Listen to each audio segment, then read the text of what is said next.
Dans ce livre audio, L'Ondée te lit le Horla de Guy de Maupassant. Tu es dans le deuxième épisode de cette narration. Bonne écoute.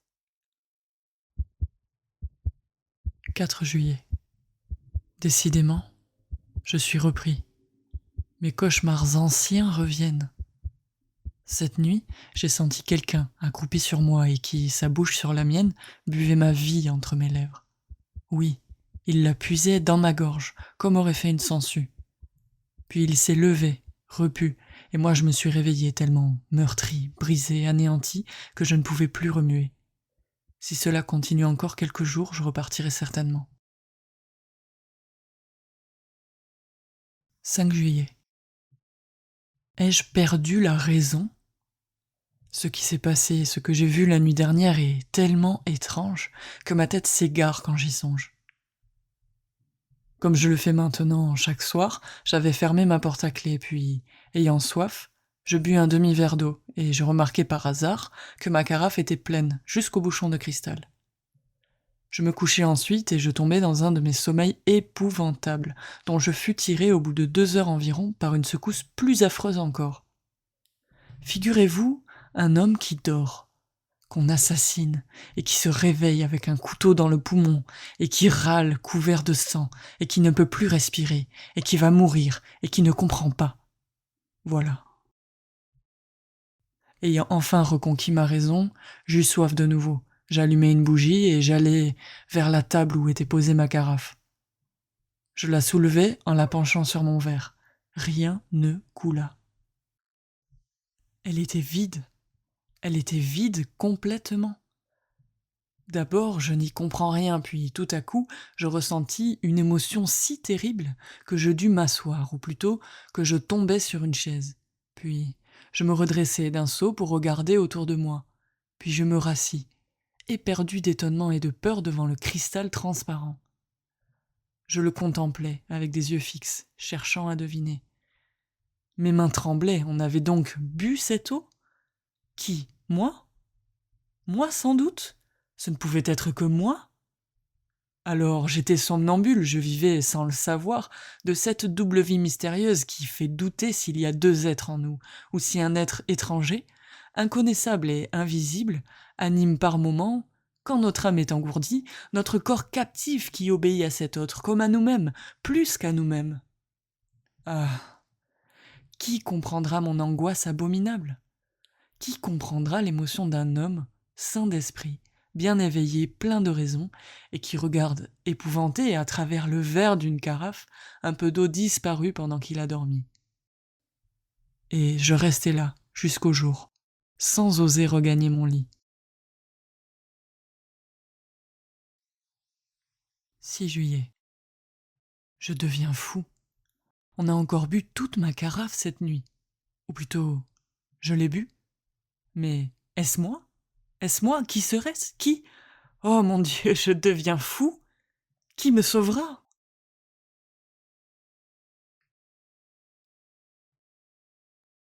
10 juillet. Je viens de faire des épreuves surprenantes. Décidément, je suis fou. Et pourtant, le 6 juillet, avant de me coucher, j'ai placé sur ma table du vin, du lait, de l'eau, du pain et des fraises. On a bu. J'ai bu. Toute l'eau et un peu de lait. On n'a touché ni au vin, ni au pain, ni aux fraises. Le 7 juillet, j'ai renouvelé la même épreuve, qui a donné le même résultat. Le 8 juillet, j'ai supprimé l'eau et le lait. On n'a touché à rien. Le 9 juillet, enfin, j'ai remis sur ma table l'eau et le lait seulement, en ayant soin d'envelopper les carafes en des linges de mousseline blanche et de ficeler les bouchons. Puis j'ai frotté mes lèvres, ma barbe, mes mains avec de la mine de plomb, et je me suis couché. L'invincible sommeil m'a saisi, suivi bientôt de l'atroce réveil. Je n'avais point remué, mes draps eux-mêmes ne portaient pas de taches. Je m'élançai vers ma table. Les linges, enfermant les bouteilles, étaient demeurés immaculés. Je déliai les cordons en palpitant de crainte. On avait bu toute l'eau. On avait bu tout le lait. Ah, mon Dieu, je vais partir tout à l'heure pour Paris.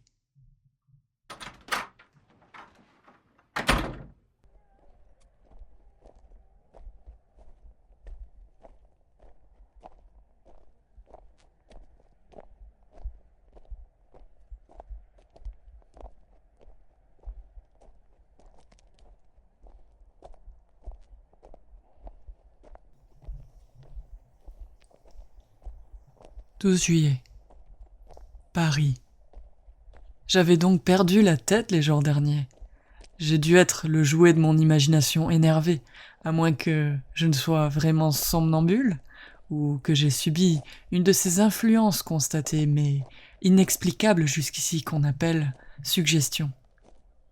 En tout cas, mon affolement touchait à la démence, et 24 heures de Paris ont suffi pour me remettre d'aplomb.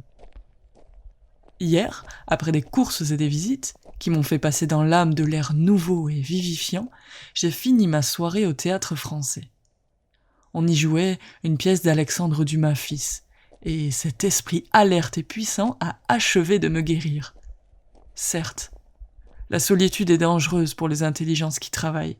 Il nous faut autour de nous des hommes qui pensent et qui parlent. Quand nous sommes seuls longtemps, nous peuplons le vide de fantômes. Je suis rentré à l'hôtel très gai, par les boulevards. Au coudoiement de la foule, je songeais, non sans ironie, à mes terreurs, à mes suppositions de l'autre semaine, car j'ai cru, oui, j'ai cru qu'un être invisible habitait sous mon toit. Comme notre tête est faible et s'effare, et s'égare vite dès qu'un petit fait incompréhensible nous frappe. Au lieu de conclure par ces simples mots, je ne comprends pas parce que la cause m'échappe, nous imaginons aussitôt des mystères effrayants et des puissances surnaturelles.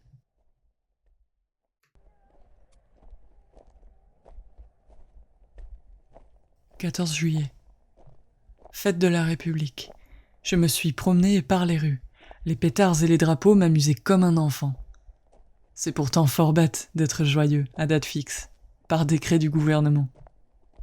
Le peuple est un troupeau imbécile, tantôt stupidement patient et tantôt férocement révolté. On lui dit « amuse-toi », il s'amuse.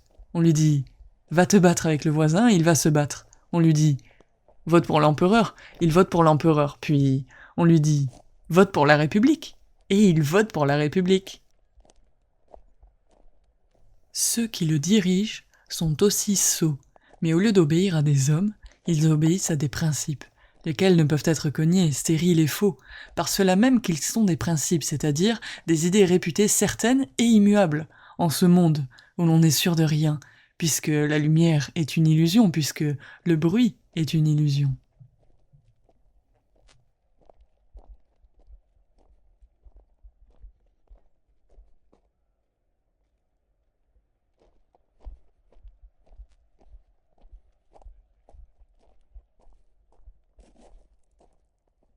« 16 juillet. J'ai vu hier des choses qui m'ont beaucoup troublé. Je dînais chez ma cousine, Madame Sablé, dont le mari commande le 76e chasseur à Limoges. Je me trouvais chez elle, avec 2 jeunes femmes, dont l'une a épousé un médecin, le docteur Parent, qui s'occupe beaucoup des maladies nerveuses et des manifestations extraordinaires auxquelles donnent lieu en ce moment les expériences sur l'hypnotisme et la suggestion. Il nous raconta longtemps les résultats prodigieux obtenus par des savants anglais et par les médecins de l'école de Nancy. Les faits qu'il avança me parurent tellement bizarres que je me déclarai tout à fait incrédule.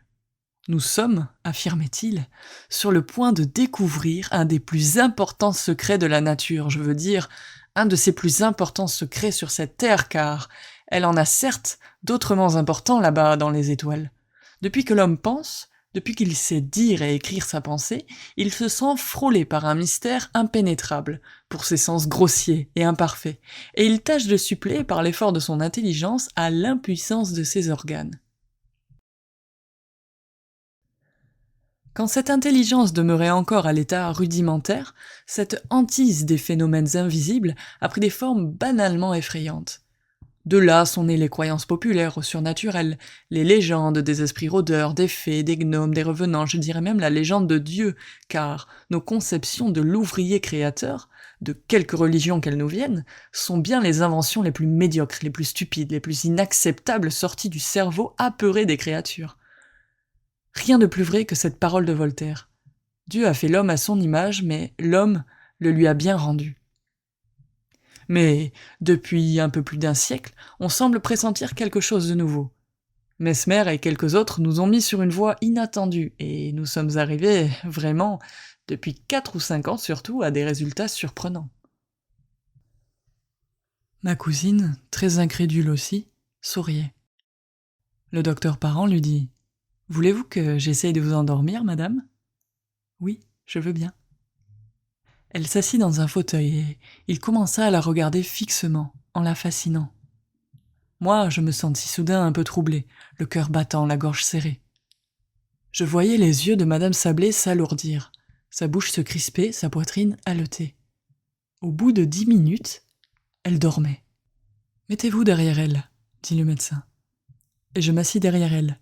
Il lui plaça entre les mains une carte de visite en lui disant « Ceci est un miroir, que voyez-vous dedans ?» Elle répondit « Je vois mon cousin. »« Que fait-il » Il se tord la moustache. Et maintenant ? Il tire de sa poche une photographie.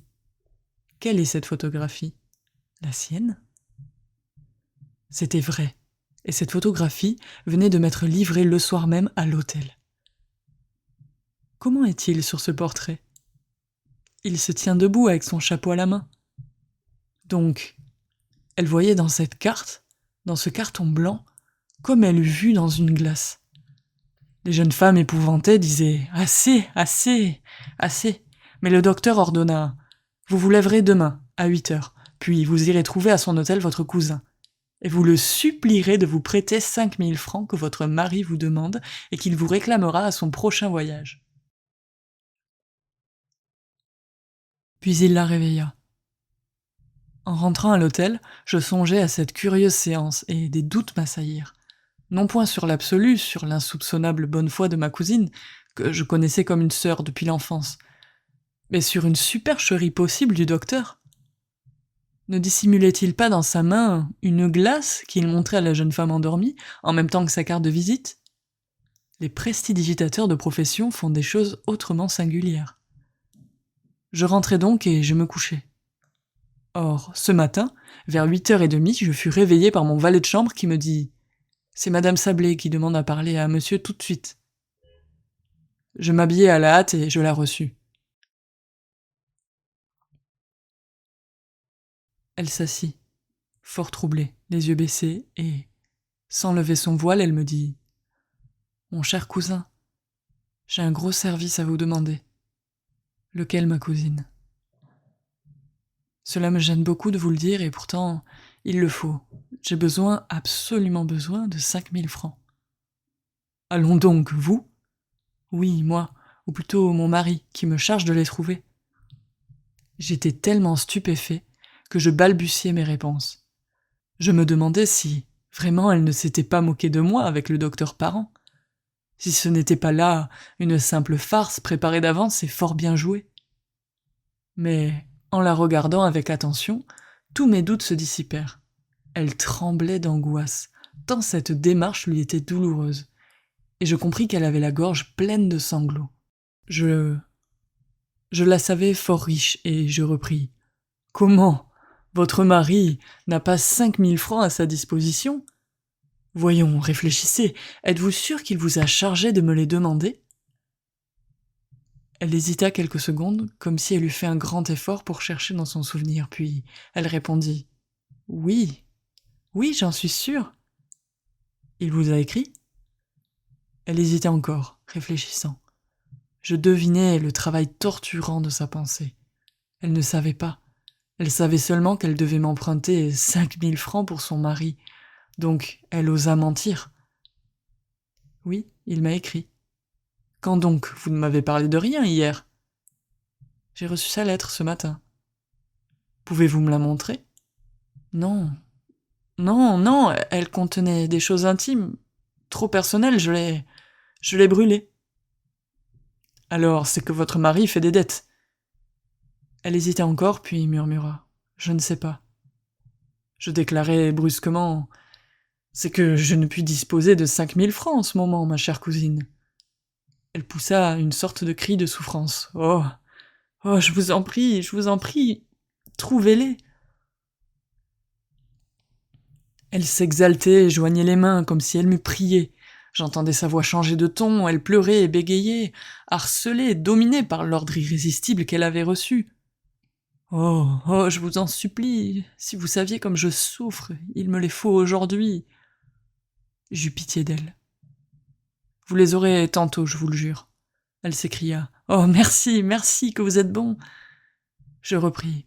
« Vous rappelez-vous ce qui s'est passé hier chez vous ? » ?»« Oui. » »« Vous rappelez-vous que le docteur Parent vous a endormi ? » ?»« Oui. » »« Eh bien, il vous a ordonné de venir m'emprunter ce matin 5000 francs, et vous obéissez en ce moment à cette suggestion. » Elle réfléchit quelques secondes et répondit « Puisque c'est mon mari qui les demande. » Pendant 1 heure, j'essayai de la convaincre, mais je n'y pus parvenir. Quand elle fut partie, je courus chez le docteur. Il allait sortir et il m'écouta en souriant, puis il dit « Croyez-vous maintenant ? » ?»« Oui, il le faut bien. Allons chez votre parente. »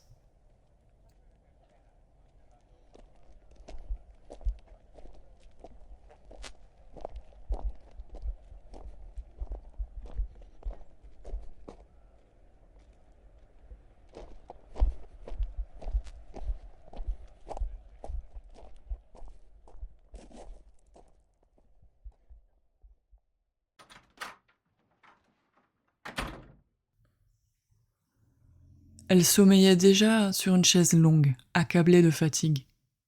Le médecin lui prit le pouls, la regarda quelque temps, une main levée vers ses yeux qu'elle ferma peu à peu sous l'effort insoutenable de cette puissance magnétique.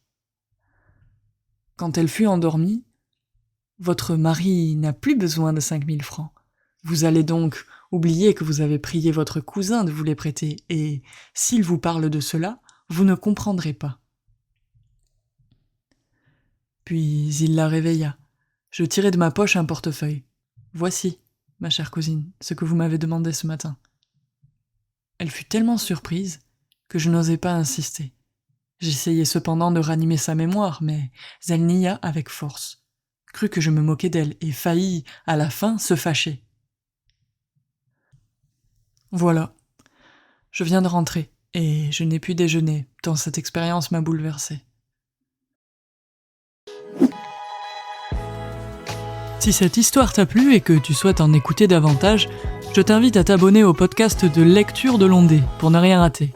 Sinon, n'hésite pas à venir interagir dans les commentaires, c'est ce qui aide le plus la chaîne. Allez, je te dis à la semaine prochaine pour un nouvel épisode de ce livre audio, à très vite, ciao!